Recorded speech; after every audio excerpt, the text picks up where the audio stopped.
Big stretch. Hello, everyone. It is Sunday night, 8 o'clock, and it's time for another broadcast. How the bloody hell are you doing? My name's Billy Kirkwood. Relax. I've never heard of me either.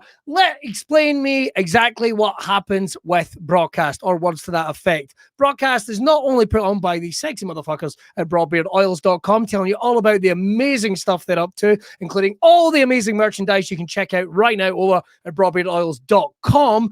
But it's about meeting not only our friends, our brothers, or sisters, our wives, or lovers. Everyone who wants to be an AKA lover, you can go and check it out. We get to meet people from all the interesting corners of the world. We get to meet MMA stars. We get to meet comedians, actors. We get to meet, we've met so many people. We've got to meet ninjas. We've got to meet actors. We've got to meet singers. It's about meeting all these wonderful people, hearing about their journeys through life, whether it be in the creative industries or whatever it is, and we get to know them, and the strangers become friends. That's how it works. Don't forget, you can check out some of the amazing guests we've already had on Braw Cast. All you need to do is head over. You can subscribe over or follow on Spotify. Check out the YouTube account, and of course, come and see us here each and every Sunday night at 8 o'clock. Shall we get started? I think let's. I tell you what, before we actually kick off, I want to give a big shout out to our friend Ali Hay over at Ninja Warrior UK in Edinburgh. Make sure to check that out. He is now open and ready for business. Take the family along there. Go and get fit yourself. I went along, won't lie, breathing in my arsehole, but managed to make it around the course a couple of times. So make sure to go and check out Ali. He is now open and ready for business. We actually chatted with him way back at the beginning of lockdown before he'd managed to open up the business. And now, as things are opening up, and hopefully everyone is staying safe and staying sexy, we'll hopefully be out this in a wee while. Shall we get this started? Let's go on about it. Ladies and gentlemen, our guest tonight, what's the best way of putting it? There's so many strings to his bow. Not only is he a stuntman, not only is he an actor, not only is he a comedian, singer, and so much more. The best way of doing this would be meeting Scott and having a chat with him, as well as being a ranger as well. Basically, he's doing absolutely everything under this umbrella. So let's bring him on the show. Ladies and gentlemen, please welcome Mr. Scott Ironside to Braw Cast. Good evening. Trying to get all your accolades, all the stuff that you're doing, in just one little box was next to impossible, Scott. I'm just thinking you're kind of like myself. You like trying a little bit of everything. I could have phrased that better. I think we all agree. But they're just taking all these accolades, like in terms of you've done acting, you're doing acting, singing, comedian, and now you're also a ranger as well. Now, I'm from the West Coast. That can sometimes mean something else. We might as get. Is either going to put the numbers up or put the numbers down? I'm not sure. We'll soon find out. But first of all, we're going to kick off with that because I think it's so important to where you are right now in 2021. I know you. What exactly is it you are doing right now, Scott, in terms of helping with wildlife conservation and dealing with animals? What is it you were doing just now? Well, I started working as a park ranger in about 2017. Right. And primarily my job, park rangers it's a wide and varied sort of career. I bet. There's some park rangers that are basically knee deep in the woods and you didn't see them for years. There are other ones like myself that are more education based. Right. But the idea is sort of teach the youngsters about the great outdoors. Uh-huh. And through that, I kind of got into wildlife rescue as well. So I was basically situated my ranger station a few years ago, and I had the long started, to be honest. And then somebody came up and went, "You're the beardy wildlife laddie, aren't you?" And I was like, "I suppose." So I've got this bird. Can you fix this bird? I was like, "Well, I'll do my best." So I took in this bird. And it was actually my first rescue, which I still have to this day. No way. It's a rook called Charlie. If you head across to my Instagram, you'll see plenty pictures of Charlie. I've seen you feeding Charlie. Right, okay. So that kind of started my journey into sort of wildlife rescue. So after that, I started working with the SSPCA. I started meeting folk for the BDMLR. That's the guys that sort of go rescue marine life, like seals, dolphins, whales, that sort of stuff. Wow.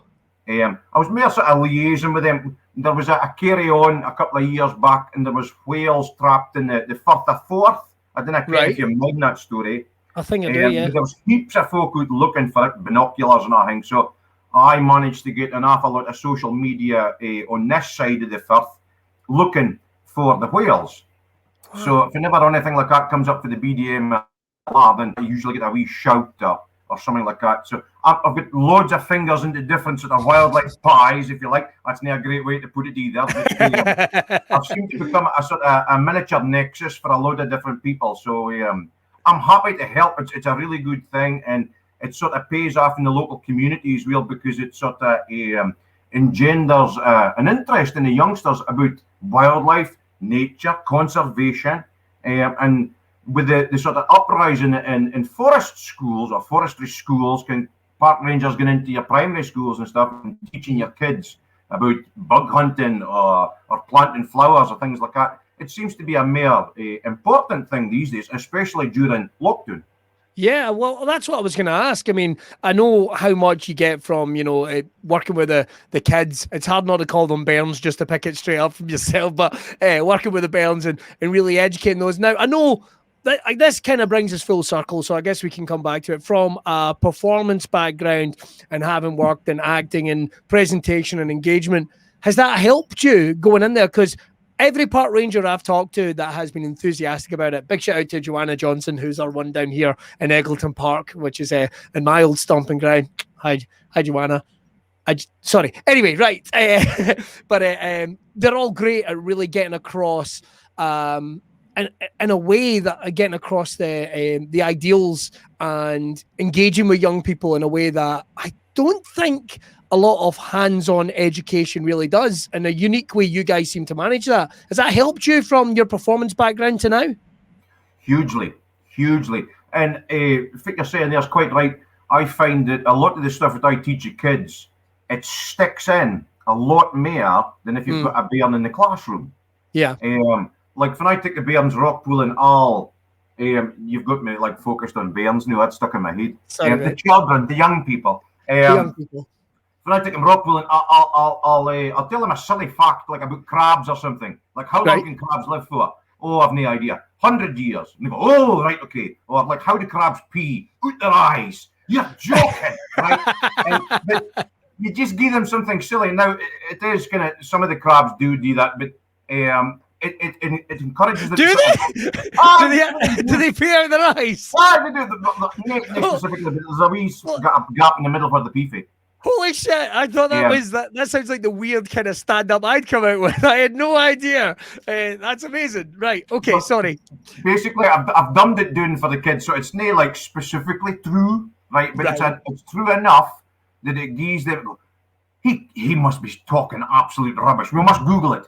So the kids are going back to their session and Googling stuff about crabs, right? That's so I'm creating that interest. Okay.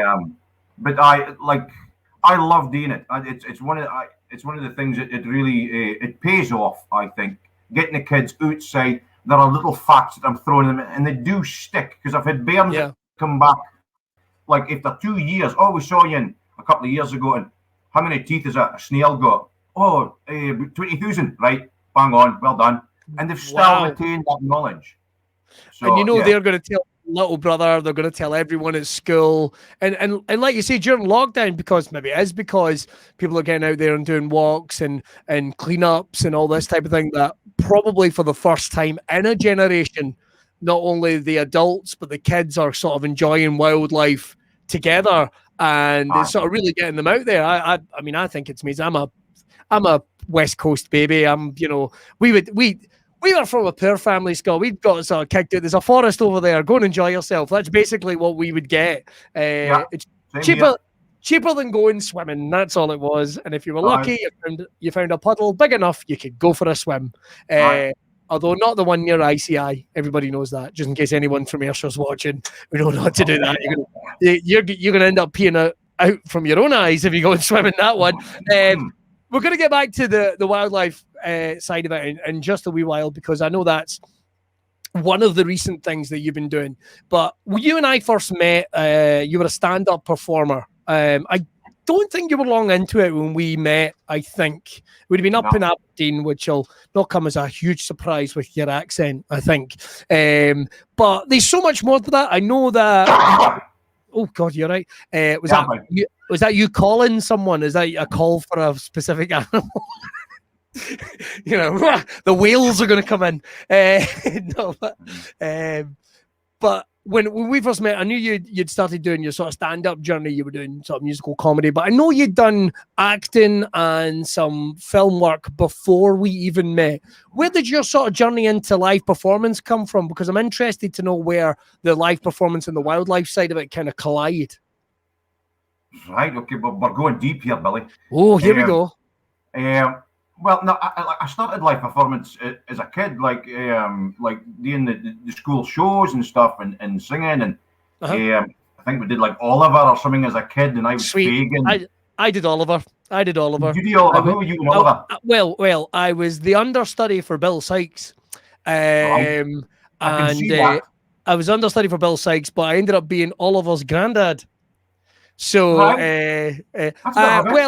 well, basically the guy they got this has got nothing to do with anything, but basically the guy that got Bill Sykes, kind of could sing but couldn't act, and I was pretty good at acting but couldn't really sing, and they sort of decided that for Bill Sykes you didn't really need to, like you need to sing.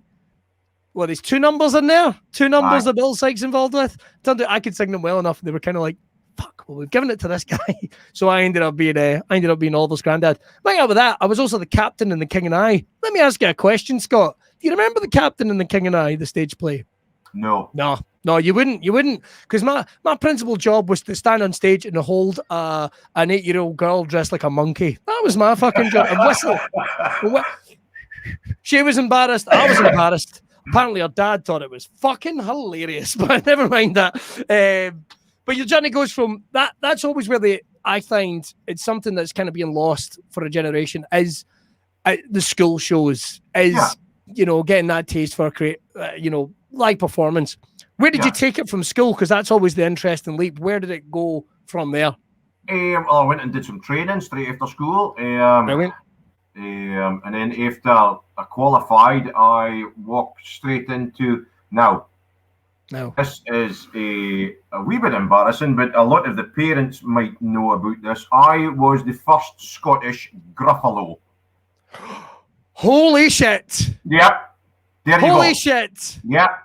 Now, I'll take a pause here. If there's any parents watching, we all know the Gruffalo book, but you might not know this, but at the Fringe Festival a good while ago now, the live play appeared at the Fringe and was a sensation. There's a DVD out there somewhere. If you've got kids, find it. It's not dear, find it. But the show itself really grew legs. I mean, that went all the way across the world, and to get a part in that, boom, you were the Gruffalo.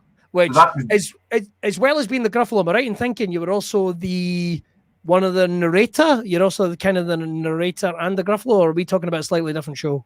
We're talking about a slightly different show. This was the first iteration of the Gruffalo, right? Yes. So this was a TIE, or Theatre in Education, as it's called, right? So we basically toured all the schools up and down Scotland for 3 months, and this was just after the Gruffalo had been such a huge success with the book. Yes. Right? So there had been a tour in England with this company, and then the company decided to bring it up to Scotland, and this was my first serious, well-paid acting gig, and I was the Gruffalo, right? So I don't think it's embarrassing. I don't think it's embarrassing. Well, it's a bit weird. So I basically had to put on a hairy biler suit, right? And they just wanted a fat lad with a beard and a deep voice, so I basically got the job. But the thing was, like, our show was like 20 minutes long. It wasn't a big show, so there was 3 of us. So there was like 3 actors. There was me, there was a lassie who was the mouse, and there was another laddie. He played like the snake, the fox, and the owl. Yeah. And they two, I think, were the narrators. And then I was running about either changing scenery or basically just hulking about in my biler suit. But as I say, the show was 20 minutes. We needed 20 minutes after the show for me to cuddle every child in the audience because they were obviously huge fans of the Gruffalo.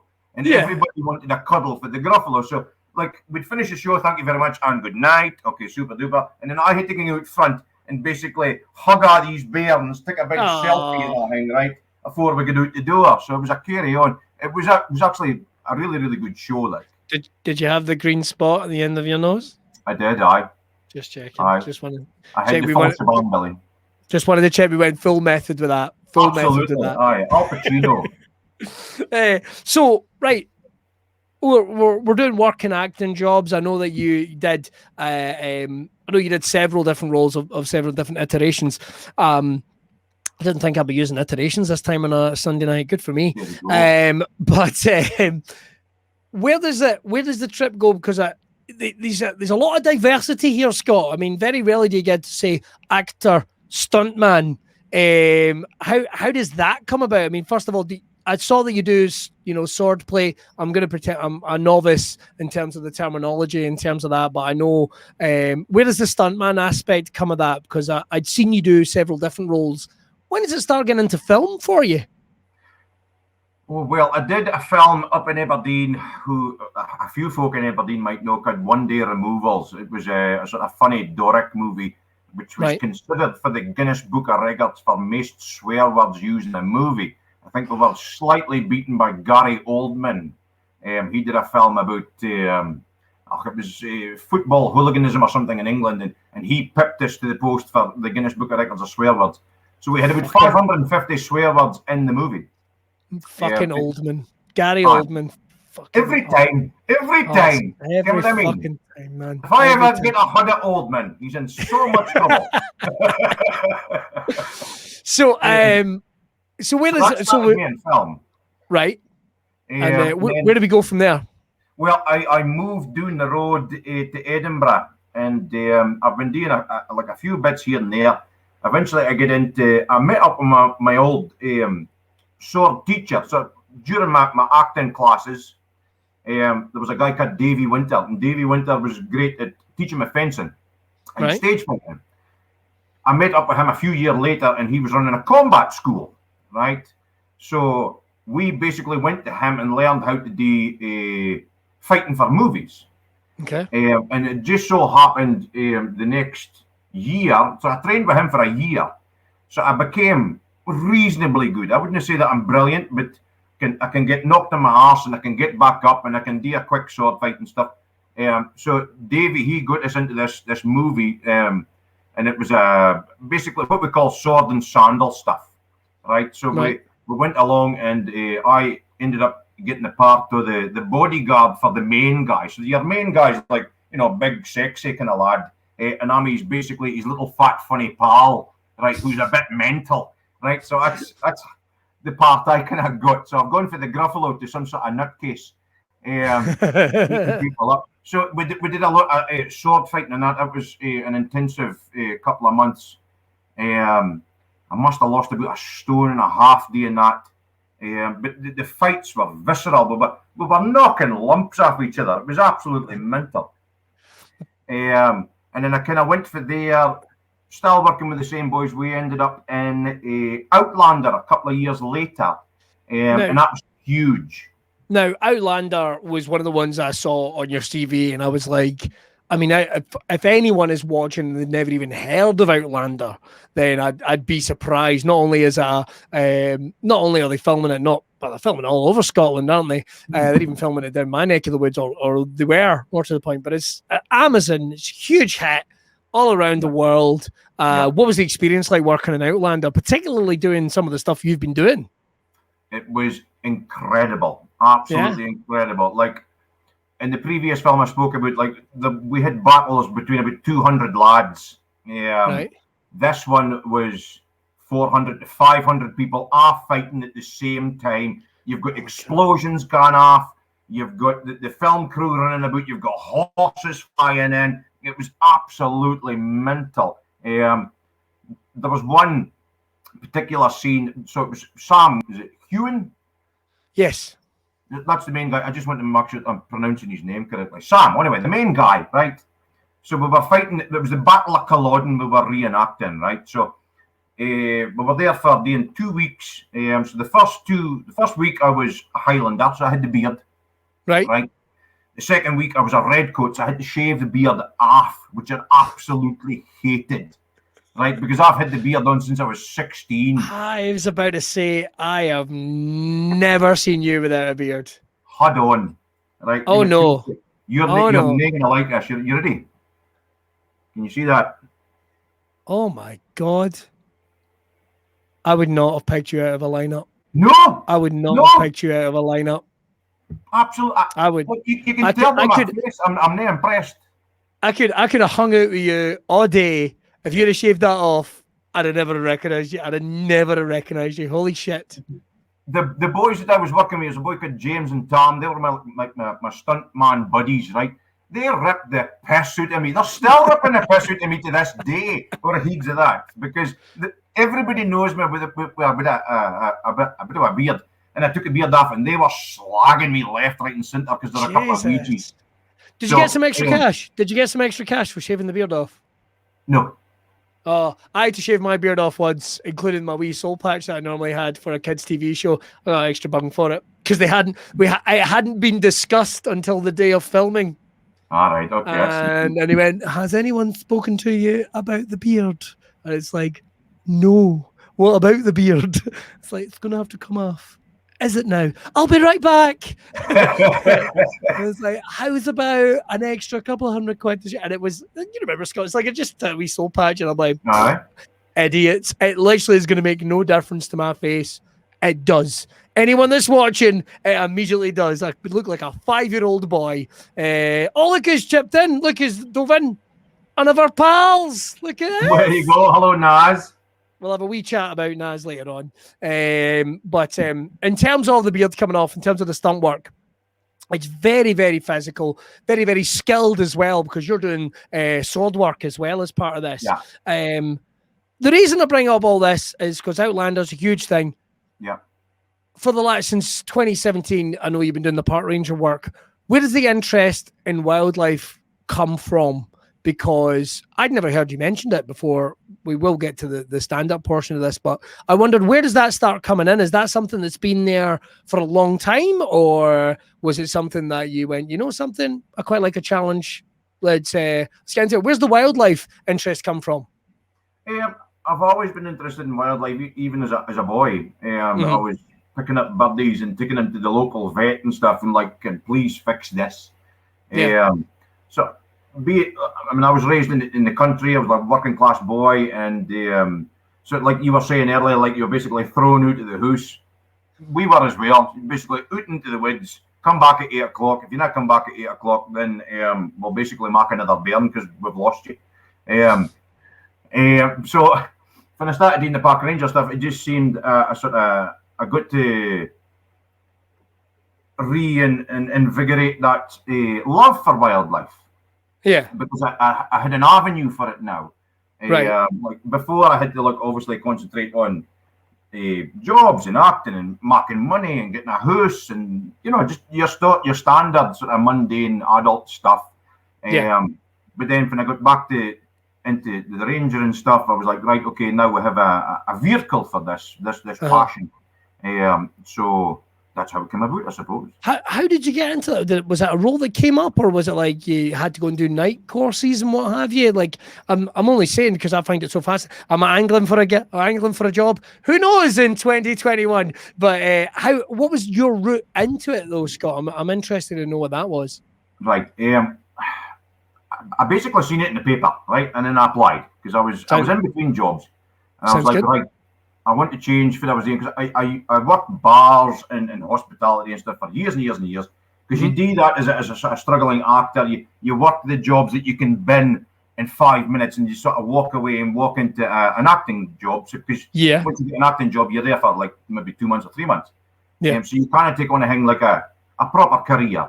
But then I saw this job. I was like, right, I'm getting older. I need to get myself a serious kind of occupation. So I saw that and I was like, that is brilliant. That's a great fit for me because, as we were saying earlier, I get to perform to people. I still get to entertain people, but there's an education behind it. So I basically applied. I was then whisked off down to Staffordshire to train with the Bushcraft School, right? Now, these are guys who are all ex-military. The lads that run it, there's a guy called Johnny Crockett. He was a captain in the Marines. There's a couple of boys that were in the SBS, a couple of boys that were in the Commandos. They basically take you into the woods, give you a knife, a first aid kit, right? And they say, right, you've got to build your own shelter, you've got to find your own food, you've got to make a fire, you've got to find your own water and purify it, right? So it's good enough for you to drink. And they leave you there, right? And then they bugger off up the road and just sort of, they're chilling out with a couple of beers. And if there's any screaming, then they'll maybe come down the road and help you out. We had a great time doing there. So I'm learning to sort of track animals, learning to make my own fires, as I said. I slept in my own den that I built. You learn knife skills. You're learning about plant identification and stuff. So you really are learning serious survival skills. So when I teach a class about like sleeping in or building a den or building a fire, I'm teaching the kids, I'm like, I have tried this. This actually works. So we're doing like bow drill and stuff like that. There's no lighters, there's no Lynx cans. So, it gets a wee bit more interesting. But Johnny was great. I loved the guys doing there. And I remember one night we were sort of sitting by the campfire after one of our more intense sessions, and I was telling a joke. And you kind of joke about the Scottishman, the Irishman, and the Englishman that get captured by Saddam Hussein. It's the Four Springs duck technique. Do you know that one? No. I didn't want to get into the full story, but Saddam Hussein, he gives him a challenge. He says, right, okay, you can go into the garage, you can pick a vehicle to escape, and I'll be shooting cruise missiles at you until you get across the border. And if you get across the border, then you've escaped. Well done. So the Englishman takes a Ferrari, he goes, he gets blown up. The Irishman takes a tank, he goes, he gets hit a couple of times and he gets blown up. And the Scotsman, he says, give me 4 springs and a rubber duck and some duct tape, right?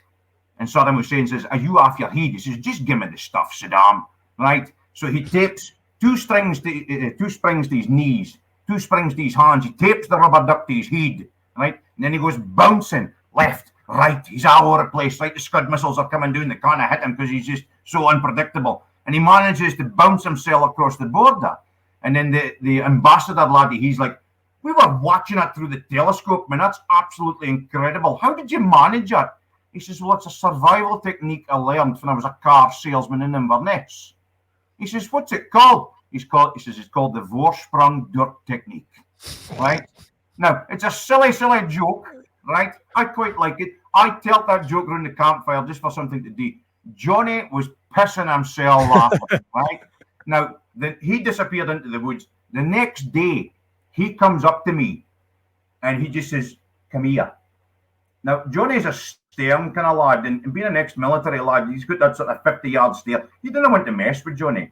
He's like, right. Come here. And I was like, okay. And he's like, hold out your hand. And I was like, what am I getting here? Because this is bushcraft, guys. This could be anything I'm getting in my hand. This could be a head. You don't know. It could be anything, right? So he says, hold out your hand, right? And then he presents me with this. Right? He has found this floating down the stream in the woods that we were in. He says, it was absolutely incredible. He says, I knew that this was for you, you daft Scottish bastard. Right? So he gave me this, and this has been pride of place in my house ever since. I've never seen a rubber duck in the wild before. That's incredible. I've never seen a rubber duck in the wild. I was asking because one of the things we do here on Braw Cast, that those whales are going to be here any minute. Another one about the one of the things we do here on Braw Cast is we like to talk about positivity, and obviously with lockdown, people are thinking about changing careers or potentially. It's just another example of your journey's not set. You can go whatever way you want. It's just your time to do it. So, but that brings us back. Obviously, you continued all the interests that you had. We'll take a little step back in terms of comedy. Now, when you and I would frequent the Blue Lamp. And other places round about that area when we were gigging for the guys up at Breakneck Comedy. Now, in terms of getting into comedy, where was the interest in that? Clearly, you're a man that loves a joke and a pint. Where was the interest coming in that? Was that just an extension on the performing that you'd done before, or was it a genuine interest of, I want to get into stand-up, I want to do, do that fearful thing of standing on a stage trying to make a room full of strangers laugh? I kind of just wanted to test myself, Billy, to be perfectly honest. I'd kind of done I'd done the singing, I'd done the acting, I'd done theatre, I'd done a bit of film, and there was a couple of my pals I think had been doing stand up, and I just thought I'd give it a go, just to prove to myself, like, if I was going to be any good at it at all, and I found out that I was okay, and I actually remember one of the first nights that I met you, because like watching you on stage, man, you're like 60 mile an hour lightning. The stuff that comes, like, you think so fast, you're just fleet on your feet, Billy. You're an inspiration, really. I'm too fast. I'm too fast. It's quantity, not quality. I can assure you that. It's quantity, not quality. Every time that I've seen you, like, the crowd is in stitches. So I was really pleased to meet you in particular. And I remember one of the first nights, I don't know if it was the first night, but I was playing a song, and in the middle of it, there was a bit about RoboCop, right? And I think you came up to me afterwards and you were like, that bit about RoboCop was absolutely brilliant. And you were just overjoyed that somebody had worked that particular scene of RoboCop into a song. So I could see the sort of geek in you there. But I was so pleased because I'd seen you doing so well. So for you to come down and sort of give me a wee compliment, I was like, oh, I was well chuffed that night. Oh, well, listen, I've always watched comedy like other people watch football. I just want to see my team do well. If they're on the stage, we're all on the same team. I just want a goal in for the bench, that's all. But obviously, like you said, you performed from the Edinburgh Festival. You supported some big name acts from I think Fred McCauley, a friend of the show, Tom Stade, amongst others. What the journey through stand-up, any memorable times from there apart from me and myself, of course, any other memorable occasions, any ones that went particularly well or an odd story, or any ones that maybe went a bit bad? And I mean this with great love, and I am back up there performing in that neck of the woods literally in about 5 days, and I cannot wait. An interesting breed, kind of like us lot down here in Ayrshire. An interesting breed, marching to the beat of our own drum. And there's some unique characters up there. Any interesting stories for us? I really liked supporting Fred McCauley because he was very giving with his feedback, right? Because it was the first time I met Fred McCauley, and he's a legend. He's been doing it for so long. And I don't mean that in a bad way, but he's experienced. Is what I'm trying to get across. He's as sharp as he ever was, funny as he ever was. Just tremendous, really tremendous. So when I heard that I was supporting him, I was like, "Oh, this is brilliant!" So I watched his set. Now, Fred actually, I wasn't expecting him to turn up, but he came in right at doors and he sat through everybody and watched everybody, right? And I wasn't expecting that because a lot of headliners didn't do that. Some don't, right. They'll just turn up, do their bit, and scoot off, take their money, and head home, which is fair play. But I watched Fred, and I was like, that's absolutely brilliant. Just watching the stagecraft, the way that he turns a joke, the way he delivers a punchline and stuff, and it's really, really good. So afterwards, I kind of approached him very gingerly, I might add, and I kind of said, like, how you doing, Fred? Lovely to meet you and great to support you. Have you got any feedback? And he was like, I loved your stuff. He says, clean up your accent. He says, I can't understand a bloody word you're saying. But loves the act. Love the act, but couldn't make out bloody word. You do. Can't understand a fucking word you're saying. But lovely man.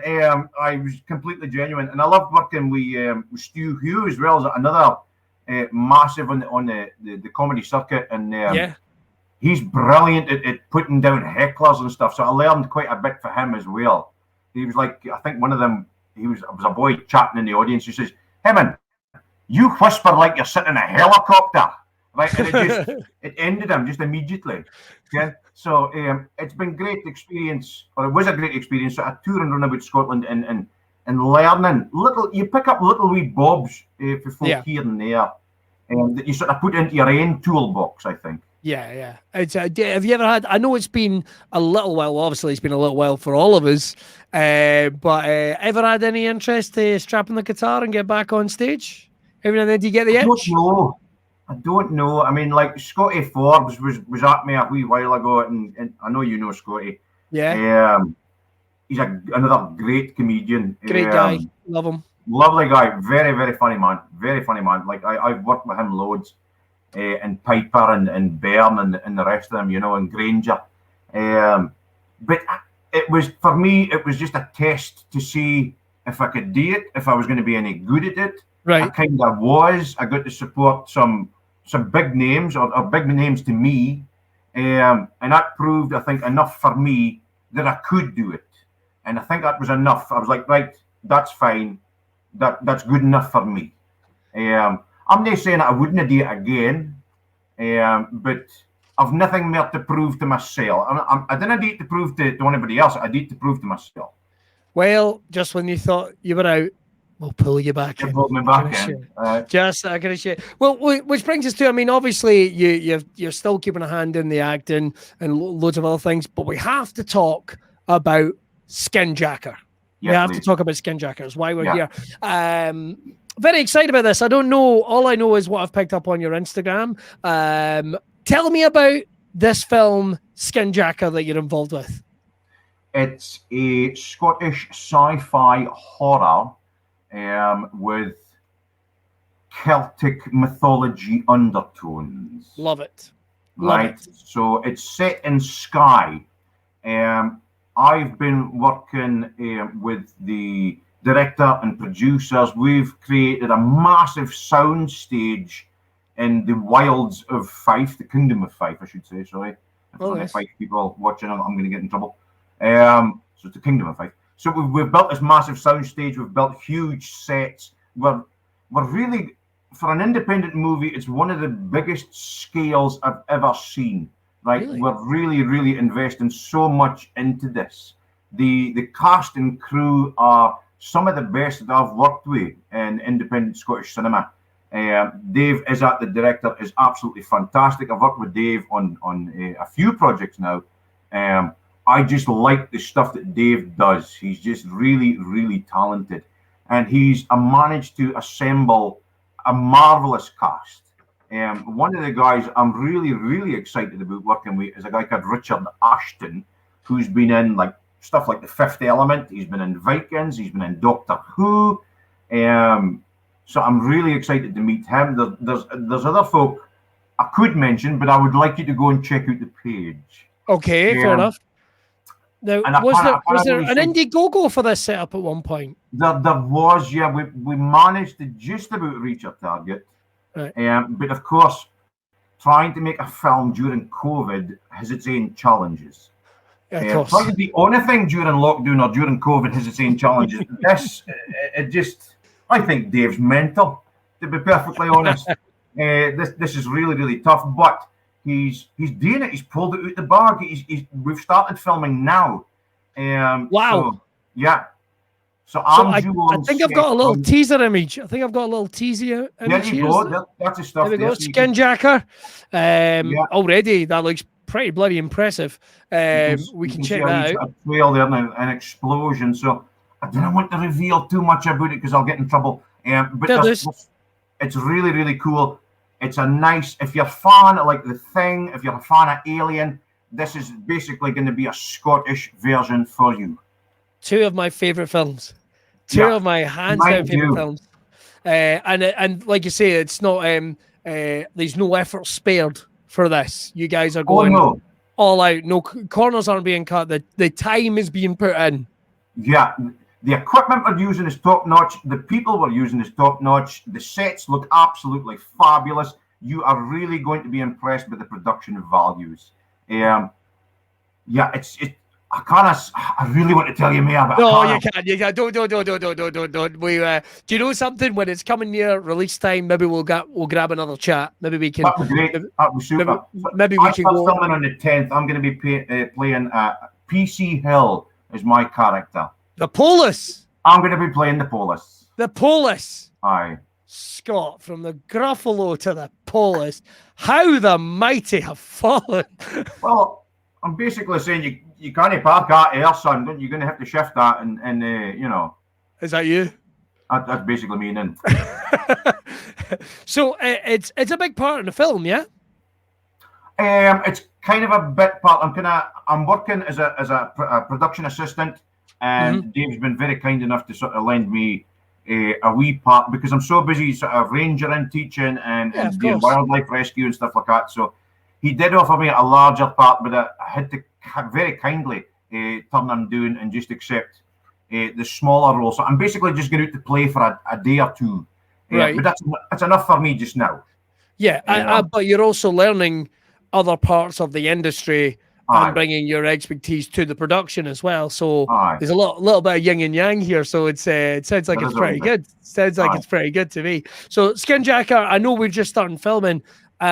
With Hollywood being the way it is and announcing films coming out on this date and that date, do we know when we're looking at maybe roughly having this thing hitting the? I assume it's going to be for on-demand services or streaming services. I mean, DVDs and what have you, I'm sure it'll be available. Will be any time frame on when this stuff's going to be coming out? I think I'm not sure, but I think it's probably going to be next year. It's going to be next year. We're going to film the hell out of it this year, and then the guys are going to go into post-production. There's going to be a ton of special effects. So obviously, that's a very laborious process. Yeah. So the boys are going to want to do as good a job as they possibly can. So I can see it as maybe a summer or late autumn release next year. Wow, it's crazy how these are. And then there's me going, I can write a dick joke on the way to a gig and it's done. It's done. Do you know what I mean? It's just it's a completely different world. Well, look, Scott, brings us back to the wildlife aspect of it. One of the things that I think is amazing is how happy you seem. How settled you seem. You're saying that you've moved into that neck of you moved actually, I never thought I'd hear you moving away, but where is it you're living again? Because you said it is one of the most masculine sounding names I think I've ever heard of it. Where is it you're living? Gorebridge? Gorebridge.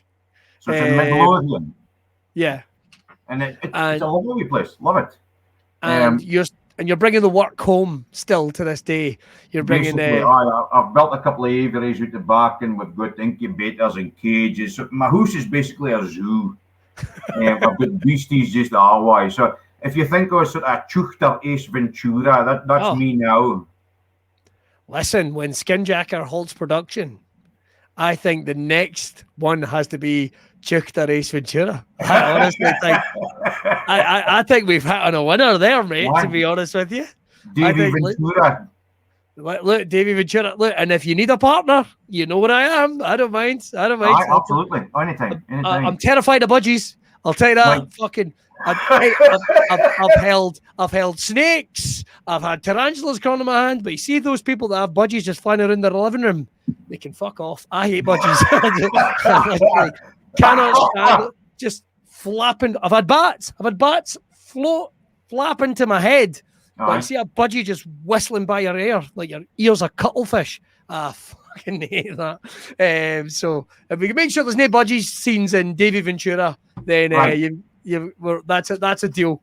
Scott, it has been such a blast. Everyone's got to look out for Skinjacker. There's another little look at us there. And of course, I've got to say, head over to check out Scott's Instagram as well. He's doing some amazing stuff and the wildlife side of it as well. These really, you blown away that your wee heart will melt when there he is feeding a bird. And just like, I'm wasted my life. I couldn't decide what I was going to watch on Netflix today. And it'll be him saving a species. And hopefully, maybe, mate, we'll get to share a pint or a stage or something again very, very soon. That would be great. That would be great. Billy. That would be great. Right, I'll tell you what, very much for having me on. I really appreciate it. It's been a delight. It really has been a delight, and you'll have to keep us up to speed with what's going on with Skinjacker. I'll tell you what, Scott, I'm just going to quickly pop you back in the green room, and I'll wrap things up here. Everyone, our very special guest tonight, the wonderful Mr. Scott Ironside. Right, that's all we've got time for. Make sure to head over, check out Scott's Instagram, some amazing stuff over there. It's brilliant to catch up with him, and just sword work, stuntman, acting, comedy, the Aberdonian Dr. Doolittle is what we've just spoken to. Do you know what I mean? I've lied on every CV I've ever had. I don't have half those skills. Clean driver's license, wildlife, budgie wrangler. I could have made that sound better. That sounded dirty. That's all we got time for this episode of Braw Cast. I hope you've enjoyed it. Make sure to go and check out the archive over in Spotify. Make sure to subscribe to us, of course, on YouTube as well. We're easy to find. Braw Beard, will pop up. And we've got more amazing episodes to come very, very soon. Also, if you fancy it, it's the time of year for it. Head over to check out some of the amazing merchandise that is currently over at brawbeardoils.com as well. There's some brand new tank tops and some amazing stuff. Get one of these bad boys. Not my nipple. Get one of these long sleeve shirts and stuff as well. Some incredible stuff over there. Get it for the bearded or non-bearded individual of your life. We're equal jaw opportunity folk here at Braw Beard. That's all we've got time for. Sorry, it's a bit weird at the end. Don't know what's going on. I'm Billy Kirkwood. It's the part of the show where we have to see if I can start the video without looking at it. I should. I've got a tweet deck over there, but I haven't used it. We'll see you next time. Look after yourselves. Have yourself a banging week. And remember, don't be an arsehole. Bye-bye.